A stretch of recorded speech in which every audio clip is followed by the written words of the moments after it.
Hi everyone, and welcome back to Cozy Corner Stories. And this week is our first week of our Halloween crafts. So there's going to be 3 different videos. And so if you've got the spider one, we're going to do the spider one now.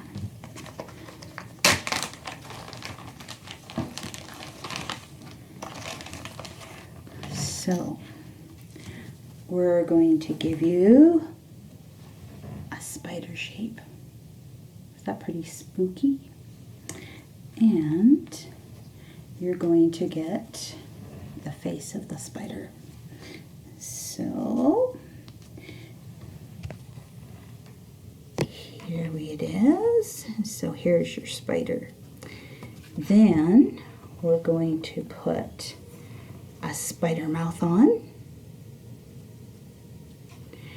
And then this is a funny shape. It goes right inside the mouth. But if you wanted to, you could use it as a nose.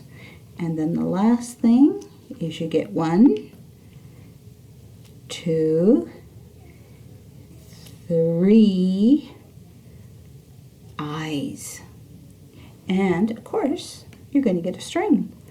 So, and that is our 3rd one. Okay, we'll see you guys soon. Cozy Corner Stories, and we'd love to see your completed crafts. Bye guys.